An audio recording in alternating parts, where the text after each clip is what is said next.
Global star Ram Charan, man of masses NTR కలిసి నటించిన biggest block buster movie RRR. Jakkanna తెరకెక్కించిన ఈ సినిమా ఏకంగా ఆస్కార్ అవార్డును తెచ్చిపెట్టిన సంగతి తెలిసిందే. అయితే మూవీ మొదలైనప్పటి నుంచి ఆస్కార్ అవార్డును అందుకునే వరకు సినిమా జర్నీని బీటీఎస్ సీన్లతో ఓ డాక్యుమెంటరీగా తీర్చిదిద్ది దాన్ని తెరపైకి తీసుకొచ్చారు Rajamouli. RRR behind and beyond అనే టైటిల్తో వచ్చిన ఈ వెబ్ సిరీస్లో సినిమా గురించి చిత్ర బృందం పడిన కష్టాన్ని చూపించారు. తాజాగా సోషల్ మీడియాలో దానికి సంబంధించిన కొన్ని వీడియోలు వైరల్గా మారాయి. భీమ్ బ్రిటిష్ సైన్యానికి పట్టుబడిన తర్వాత అతన్ని కట్టేసి కొరడాలతో రామరాజుతోనే కొట్టించే సీన్ సినిమాలో కన్నీరు పెట్టిస్తుంది. ఈ ఎమోషనల్ సీన్ను ఎలా తీశారో తెలిస్తే నిజంగానే ఎమోషనల్ అవుతారు. ఎందుకంటే ఆ సీన్ కోసం నిజంగానే తారక్ కొరడాతో తన్నులు తిన్నాడు. రామ్ చరణ్ కొరడాతో నిజంగానే తారక్ను కొట్టాడు.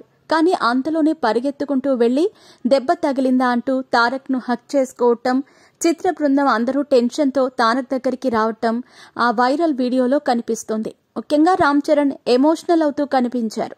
దీంతో చెర్రీ మనసు బంగారం రా అంటూ కామెంట్స్ చేస్తున్నారు ఆయన అభిమానులు. ఇక దీన్ని చూశాక సినిమా కోసం నిజంగానే ఇంత కష్టపడ్డారా అంటూ షాక్ అవుతున్నారు నెటిజన్లు.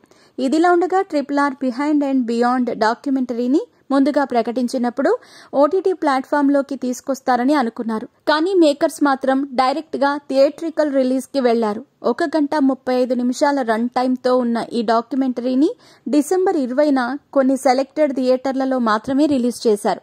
కానీ థియేటర్లలో సినిమాకు సంబంధించిన బీటీఎస్ సీన్లను చూడటానికి జనాలు ఇష్టపడట్లేదు అన్న విషయాన్ని త్వరగానే గ్రహించింది RRR టీం. వెంటనే ఈ డాక్యుమెంటరీని నెట్ఫ్లిక్స్ లో రిలీజ్ చేసింది. ఈ రోజు నుంచి RRR behind and beyond documentary streaming అవుతుంది. ఈ డాక్యుమెంటరీలో సినిమాకి సంబంధించిన బీటీఎస్ సీన్లు మాత్రమే కాకుండా డైరెక్టర్ రాజమౌళి, ఎన్టీఆర్, రామ్ చరణ్, రమా రాజమౌళి, కీరవాణి తదితరులు సినిమా గురించి ఇంట్రెస్టింగ్ విషయాలను పంచుకున్నారు.